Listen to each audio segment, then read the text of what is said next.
아침에 이제 본문에서 임마누엘 아기가 다스리는 그 그림이 쭉 이제 그려지는 본문이 오늘 아침 본문이었고요. 이제 그 오늘 이 시간 나눌 본문은 그 임마누엘 아기가 그 이 세상을 통치하게 될 구체적인 로드맵이 들어 있는 본문입니다. 먼저 우리 오늘 그 새벽 본문 중에서 11장 6절부터 한번 좀 보도록 하겠습니다. 메시아가 다스리시는 그날이 어떤 날일까 우리에게 보여주는 비전의 말씀입니다. 한번 보도록 하겠습니다. 읽을 때 어린이라는 단어를 한번 약간 좀 강하게 해서 한번 읽어보도록 하겠습니다. 6절 같이 한번 읽도록 하겠습니다. 읽겠습니다. 시작.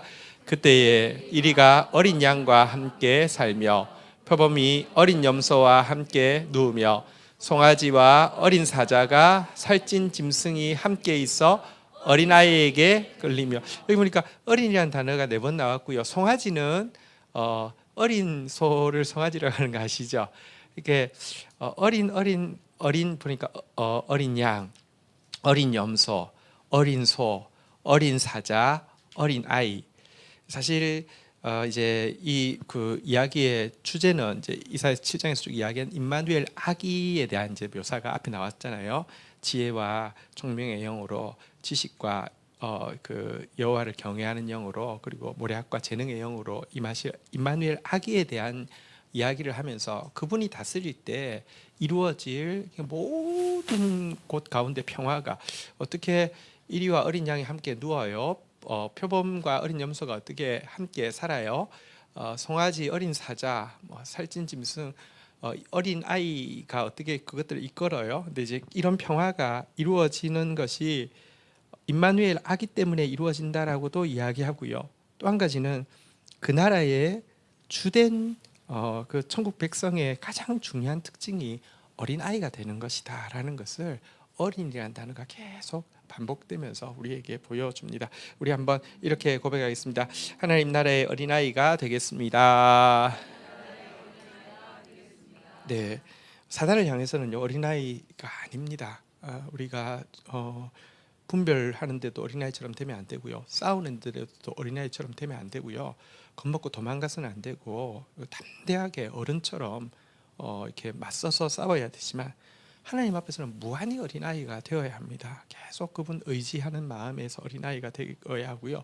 그분을 기뻐하면서 어린아이가 되어야 합니다. 우리 어린아이가 되면 천국 백성 될 수 있습니다. 그리고 이 하나님 나라가 이루어질 때는 어린아이가 큰 자가 되는 나라가 하나님 나라라는 것을 보여줍니다. 어쨌든 어떻게 이런 일이 이루어질까? 여러분 세상은요 2-3사람만 모이면 또 분쟁하고 또 싸우고 서로 잡아먹고 서로 이용하고 등치고 하는데 어떻게 이런 평화가 이루어질까? 근데 이제 이게 여러분 여기 한 번만 나온 게 아니라 성경 정말 거의 모든 예언서에서 이런 날에 대해서 예언을 하고 있죠. 우리 한번 다시 한번 8절부터 한번 보도록 하겠습니다. 8절부터 한번 볼까요? 8절 9절 우리 한번 익혀도 가도록 하겠습니다. 젖먹는 아기가 독사의 구멍에 장난을 치며 젖된 어린 아기가 독사의 굴에 손을 넣을 것이라. 9절 읽겠습니다. 같이 읽겠습니다. 시작. 내 거룩한 산 모든 곳에서 해됨도 없고 상함도 없을 것이니 이는 물이 바다를 덮음같이 여호와를 아는 지식이 세상에 충만할 것입니다. 그날의 주인공이 될 사람에 대해서 8절에 보니까 젖먹는 아이 그리고 젖된 어린 아이 이렇게 이야기하면서 젖먹는 것처럼 그러니까 하나님을 사모하고 젖된 아이처럼 뭐랄까 만족한 그러니까 이런 어린 아이가 되어지며 주인공이 될 것이라고 이야기하고 이런 어린아이는 독사 구멍에 장난쳐도 독사굴에 손을 넣어도 아무 문제가 없는 주인공이 될 것이다 그러는데 이것이 가능한 것은 여호와를 아는 지식이 물이 바다를 덮음같이. 여러분 바다가 엄청 크잖아요. 진짜 너무너무 크잖아요. 대륙 다 넣어도 다 들어가잖아요. 그죠? 근데도 바다 속에 공간이 한 이만큼이라도 물이 안 찬 공간이 있을까요? 불가능하잖아요. 그죠? 그러니까 완벽하게 여호와를 아는 지식이 세상에 충만해질 그때 이제 이런 일이 이루어질 것이다 이렇게 이야기하는데요. 이거 여기서는 어쨌든 하나님 나라의 큰 그림, 예수님이 다스리시는 하나님 나라의 큰 그림을 우리에게 보여줍니다. 그리고 이 큰 그림만으로도 우리는 소망이 있습니다. 이 세상 이 전쟁과 미움과 이 재앙들과 우리를 두렵게 하는 것들이 가득한 세상 가운데 아무것도 우리를 두렵게 할 수 없는 모두가 하나 되어질 수 있는 이 그림 그리고 물이 바다를 덮은 같이 어떤 영역에서도 하나님을 인정하지 않는 영역이 없는 그 그림만으로도 소망이 되지만 이렇게만 그냥 뚝 던져놓고 뭐 그럴지도 모르지 이렇게 끝나는 것이 아니라요. 구체적으로 이 나라가 이루어지는 로드맵이 아주 자세히 그려져 있는데 오늘 본문입니다. 우리 10절부터 한번 좀 보도록 하겠습니다. 자, 10절, 11절 먼저 읽고 시작하겠습니다. 그날에 이새의 뿌리에서 한 싹이 나서 만민의 기치로 설 것이요 열방이 그에게로 돌아오리니 그가 거한 곳이 영화로우리라. 11절 읽겠습니다. 시작. 그날에 주께서 다시 그의 손을 펴사 그의 남은 백성을 아수르와 애굽과 바드로스와 구스와 엘람과 시날과 하막과 바다 섬들에서 돌아오게 하실 것이라. 자, 구체적으로 이 하나님 나라가 이루어지는 로드맵을 한번 보도록 하겠습니다. 10절에 보니까 그날에 이제 하나님 나라가 이루어질 때가 되면 일어나는 구체적인 증세입니다. 이새의 뿌리에서 한 싹이 나고 만민의 기치로 설 것이다 이렇게 이야기하고 있습니다. 이새의 뿌리에서 사실 이제 다윗의 뿌리라고 보통 이제 우리가 예수를 부르지만 여기 이사야서에서는 계속 이제 다윗이 이미 가장 존경받고 위대한 인물이었잖아요. 이사야가 예언할 때는 이미 다윗 왕은 정말 뭐 이미 너무너무 큰 이름이었는데 다윗의 뿌리라고는 이야기하지 않고요. 그의 아버지인 이새의 뿌리라고 계속 이야기하고 있습니다. 자칫 다윗을 하나님 쓰신 이유가 작아서 썼는데 이제 다윗의 뿌리라고 이야기하면 뭐 가문이 좋아서 쓰나 보다 아니면 위대해서 쓰나 보다 이렇게 오해할 수 있기 때문에 이새의 뿌리라고 계속 이야기하고 있고요. 한 싹이 난다고 그랬는데 이 싹이라는 게 사실은 이제 뭐랄까요? 이 그 뿌리에서 나오는 연한 가지를 이야기합니다. 어쨌든 가장 연약한 모습으로 온다는 의미입니다. 그런데 이분이 한번 따라하겠습니다. 만민의 기치로 설 것이요. 기치라는 것은 이제 깃발이라는 뜻이거든요. 만민이 우러러보는 깃발로 예수 그리스도가 우뚝 세워질 것이다. 이제 이것을 이야기하고 있습니다. 그날이 되기 위해서는 이 메시아의 통치가 되는 과정에서 첫 번째 나타나는 형상은 가장 작은 자로 가장 무명한 자로 가장 겸손한 자로 오신 예수 그리스도가 만민이 우러러보는 그 깃발처럼 보게 될 것이다. 그리고 그분께로 열방이 나오게 될 것이고 그가 서 있는 곳이 가장 영화로운 곳이 될 것이다 라고 이야기합니다. 예수의 이름이 높여지는 것이 이제 그 로드맵의 첫 번째 이렇게 길인데요. 여러분 그래서 이제 11절에 보니까 그날에는요 아수르나 애굽 같은 과거에 제일 큰 나라가 애굽이었다고 하면 이 지금 이사야가 쓰여질 때 제일 큰 나라는 아수르였는데요.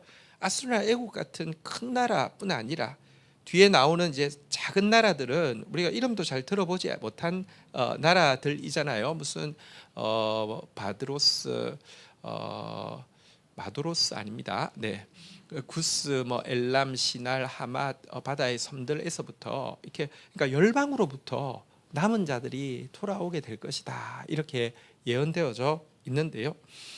예수 그리스도께서 커지신다. 그리고 그가 서 계신 곳이 영화로운 곳이다라고 했는데 이게 구체적으로는 무엇을 이야기할까요? 성경의 메시아에 대해서 계속 예언하면서 그가 선 곳이 높이 들리게 될 것이다라고 이야기하고 있는데 이것은 실은요. 우리가 생각할 때는 예수 그러면 뭐 사람들이 엄청난 뭐 이렇게 높아지는 것이 아닙니다.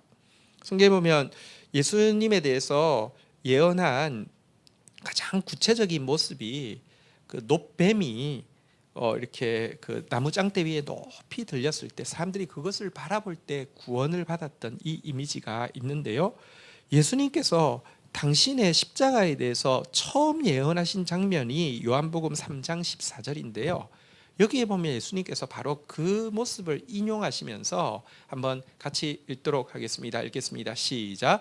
모세가 광야에서 뱀을 든 것 같이 인자도 들려야 하리니, 이게 십자가에 대해서 처음 예언인데요. 그러니까 여러분, 예수님이 높아지신다는 말이, 우리는 높아진다는 것은 예를 들면 뭐 제일 높은 자리에 올라가거나 제일 부자가 되거나 제일 실권자가 되는 걸 높아진다라고 이야기하는데, 성경에서 메시아 예수가 높아진다는 것은요, 일관되게 십자가에 높이 달리실 것에 대해서 예언하고 있는 내용입니다. 그리고 그가 있는 곳이 영화로워질 것이라는 것 역시도요, 우리는 뭐 이렇게 예를 들면 뭐 무슨 영국 여왕의 뭐 궁전을 갔다 왔을 때, 뭐 아니면 뭐 세계 최고 부자의 집을 갔다 왔을 때, 뭐 장난 아니야, 뭐 이런 걸 영화라고 생각하는데요. 여기서 우리가 읽었던 본문에 나온 그가 계신 곳이 영화로워진다는 것 역시도 십자가가 영화로워진다는 것이거든요. 우리는 이렇게 하나님 나라가 이루어지기 위해서 예수님이 제일 높아지는 것이 이제 로드맵의 첫 번째입니다. 모든 사람이 예수님을 바라보고, 그 큰 나라뿐 아니라 세세한 작은 나라에서까지 물이 한 방울의 공간도 없이 바다를 다 채우고 있는 것처럼, 이렇게 작은 나라 큰 나라 모든 곳에서 예수를 바라보게 될 것인데, 왜 예수를 바라보느냐? 다시 말합니다. 힘이 세서, 돈이 많아서, 그 말 안 들으면 엄청 불이익을 보고, 그 말 들으면 엄청 이득을 보기 때문이 아닙니다. 그분의 십자가 때문에 그를 바라보게 된다는 것입니다. 십자가라는 단어가 사실은요, 작은 글자 하나의 차이일 뿐인데 십자군과 십자가는 전혀 다른 지향점을 가지고 있습니다. 십자가는 자기를 부인하는 것이고, 십자가는 자기가 죽는 것인데요, 십자군은요, 기독교가 권력을 가지고 돈을 가진 사람들이 힘으로 뭔가를 이루겠다는 게 십자군이거든요.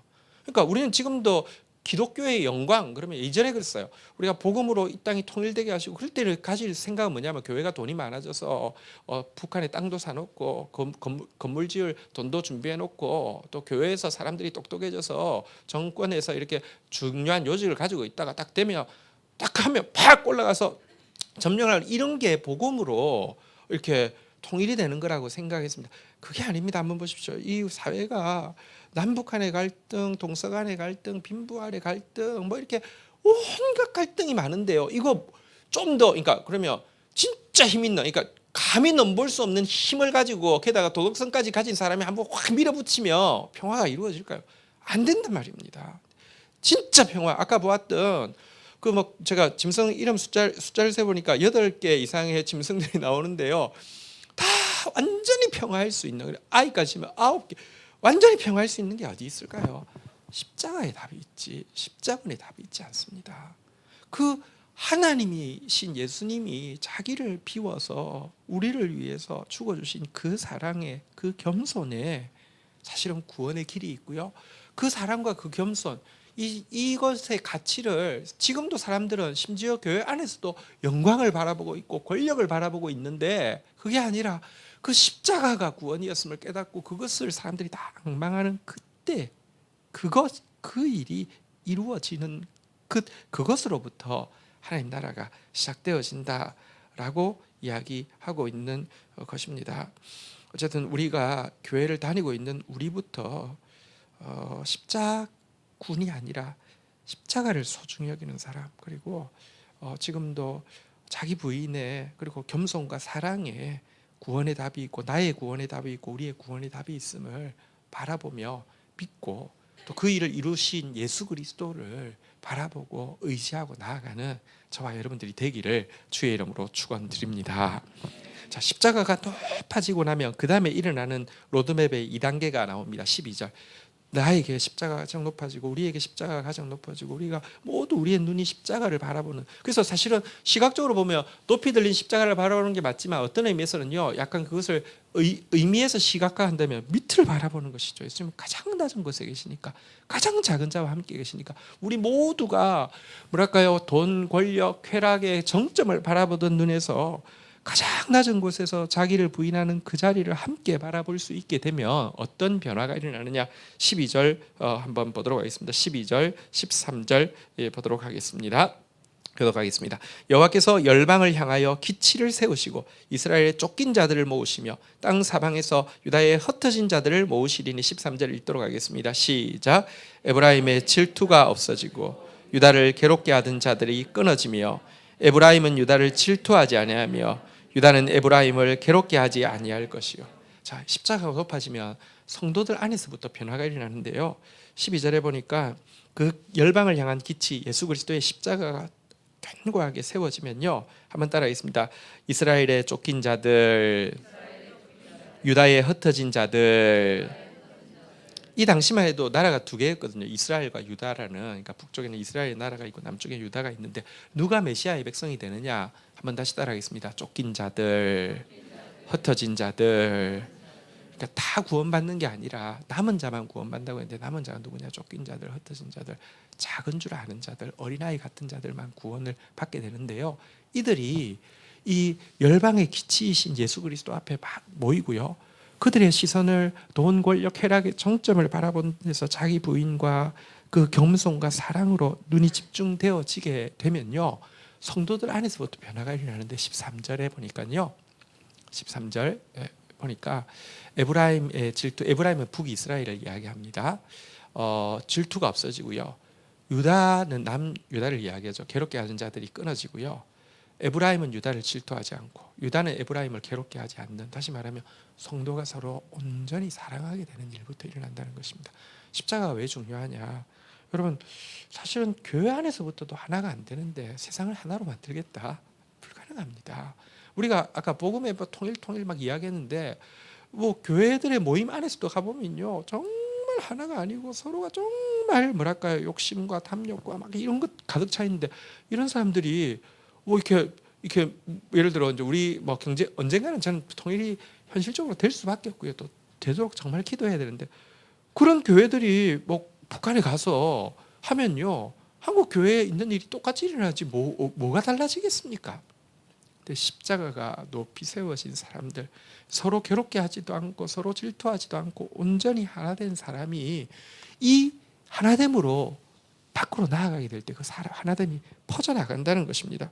여러분, 성경에 보면 이 이사야뿐만 아니라 에스겔서에서도 이 하나됨에 대해서 예언하고 있죠. 에스겔서 37장 16절 17절에 한번 보면 이렇게 예언하고 있습니다. 인자의 너는 막대기 하나를 가져다 그 위에 유다와 그 짝 이스라엘 자손이라 쓰라. 다른 막대기 하나를 가지고 그 위에 에브라임의 막대기 곧 요셉과 그 짝 이스라엘 온 족속이라 쓰라. 이렇게 이제 이렇게 그 두 나라의 이름을 쓰게 하고는요. 17절 같이 한번 읽도록 하겠습니다. 읽겠습니다. 시작. 그 막대기들을 서로 합하여 하나가 되게 하라. 내 손에서 둘이 하나가 되려. 두 막대기였는데 하나는 지금으로 말하면 그 남유다고 북이스라엘인데, 하나는 지금으로 말하면 남한이고 북한인데요. 그거 두 개가 딱 그 에스겔의 손 안에서 둘이 하나가 되게 하시겠다 이렇게 말씀하고 있는데, 이 일이 일어날 것이다. 근데 여러분, 사실 진짜 남북한이 정말 온전히 하나 되는 나라가 된다고 하면 온 세계도 하나 될 수 있습니다. 그러니까 근데 그 일을요, 성경은 유다와 이스라엘이 하나 될 수 있으면 온 세계도 하나 될 수 있는데 그렇게 하시겠다고 예언하고 있고요. 그게 어떻게 가능하냐? 예수님이 구체적으로 좀 더 줄여서 이렇게 말씀하셨습니다. 요한복음 13장 35절 한번 같이 읽도록 하겠습니다. 요한복음 13장 35절입니다. 같이 읽겠습니다. 요한복음 13장 35절.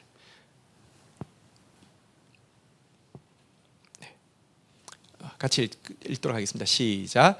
너희가 서로 사랑하면 이로써 모든 사람이 너희가 내 제자인 줄 알리라. 34절부터 보면 내가 새 계명을 너희에게 주노니 서로 사랑하라. 내가 너희를 사랑한 같이 너희가 서로 사랑하라. 너희가 서로 사랑하면 이로써 모든 사람이 너희가 내 제자인 줄 알리라. 그러니까 십자가가 높아지면 사랑이 가능해집니다. 우리 안에 하나됨이 이루어지면요, 그 다음에 여러분 에브라임과 유다가 더 이상 싸우지 않고 남과 북이 하나 되어지는 그런 놀라운 평화가 이루어진다는 것입니다. 이것이 로드맵의 두 번째 단계고요. 우리가 하나 되어지는 게 왜 중요하냐? 우리가 하나 되어지면요, 우리가 지금 이제 13절까지 읽었는데 14절을 한번 보도록 하겠습니다. 오늘 본문 14절 한번 보도록 하겠습니다. 14절 같이 읽겠습니다. 시작. 그들이 서쪽으로 블레셋 사람들의 어깨 위에 날아앉고 함께 동방 백성을 노락하며 에돔과 모압에 손을 대며 암몬 자손을 자기에게 복종시키리라. 그들은 이제 남유다와 북이스라엘이 하나 된 것을 이야기하죠. 하나 되고 나면요, 서쪽으로 블레셋 사람들, 또 동방 사람들, 에돔, 모압, 암몬, 이 모든 주위에 있는 대적들을 굴복시키게 될 것이다, 이렇게 이야기하고 있는데요. 우리가 정말 사랑하면 사단을 굴복시키게 되어 있습니다. 사단이 제일 무서워하는 것은 우리가 하나 되어지는 것입니다. 우리가 서로 사랑하는 것입니다. 사단은 분열시켜 놓은 데서는 온갖 짓을 할 수 있지만 온전히 하나 된 곳에서 아무 짓도 할 수 없습니다. 근데 이 일이, 다시 이야기합니다. 로드맵이 예수 십자가가 높아지고 모든 성도들이 십자가가 구원임을, 십자군이 구원이 아니라 십자가가 구원임을 믿게 되고요. 나한테 힘만 한번 주면 저것들, 나를 무시한 저것들 내가 한번 본때를 보여주지, 하나님의 영광을 드러내지, 이거 말고요. 십자가가 높아지면요, 그 다음에는 우리 안에서 하나됨이 이루어지고, 우리 안에 하나됨이 이루어지면요, 사단이 굴복당하게 되고요. 자, 그 다음에 마지막으로 15절, 마지막 로드맵의 마지막 단계가 나옵니다. 15절, 16절 보도록 하겠습니다. 여호와께서 애굽 해만을 말리시고 그의 손을 유브라데 하수 위에 흔들어 뜨거운 바람을 일으켜 그 하수를 쳐 7갈래로 나누어 신을 신고 건너가게 하실 것이라. 16절 읽겠습니다. 시작.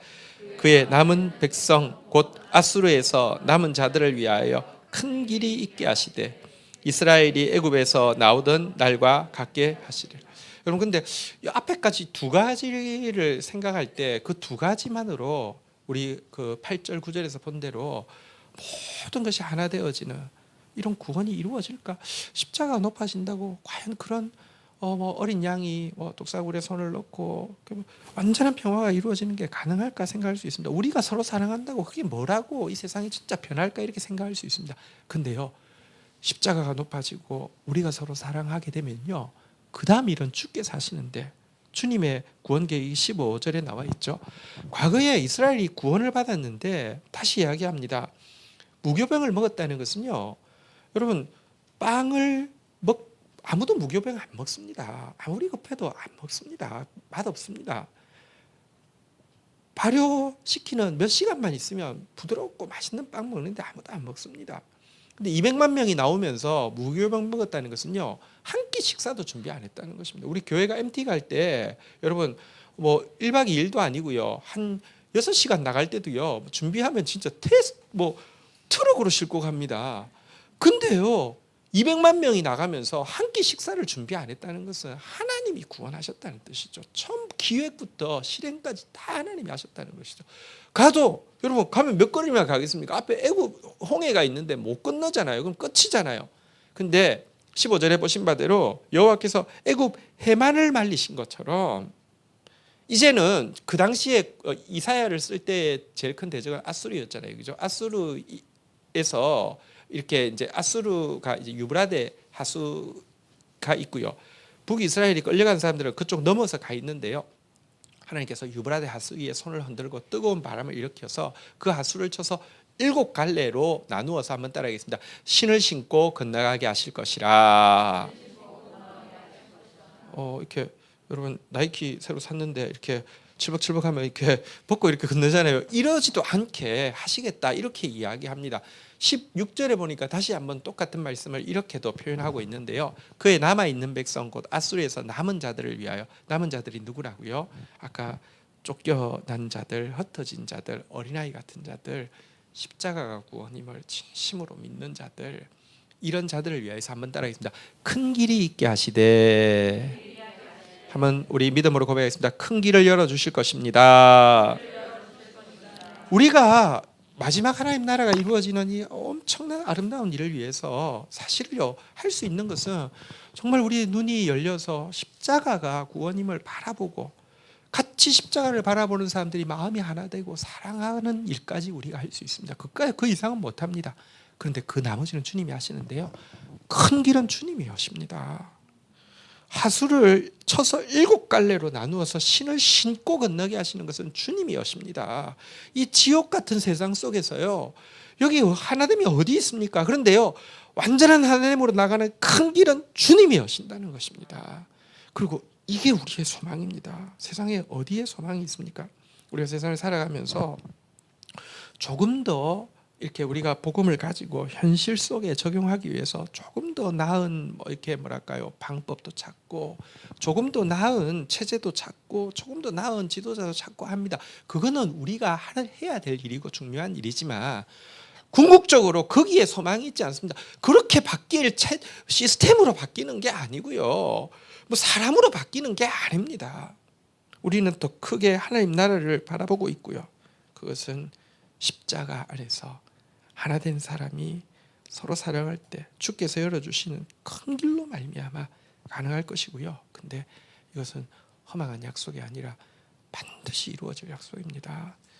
계속 여러분, 과거에는 애굽에서의 출애굽이 있었고 아수르부터의 출아수르, 바벨론으로부터 출 바벨론이 있었다고 하며 궁극적으로 이 아수르를 상징하고 바벨론을 상징하고 애굽을 상징하는 이 세상으로부터 하나님 나라가 이루어지는 위대한 역사가 이루어질 것입니다. 임마누엘 아기를 통하여서. 그리고 오늘 보여주신 말씀대로 그 날이 이루어지기 위해서 또 우리에게 보여주신 십자가를 높이는 삶, 서로 온전히 더 이상 괴롭히거나 이렇게 질투하거나 하지 않는 온전히 하나 된 삶, 그리고 주께서 여실 새 길을, 큰 길, 신신고 건널 즐겁고 행복한 길을 꿈꾸고 기대하는 삶, 그것이 크리스마스에 오신 예수 그리스도를 높이는 우리의 믿음의 길입니다. 우리 같이 한번 이 일을 위해서 오신 예수 그리스도 찬양하면서 나가는 시간 가지도록 하겠습니다.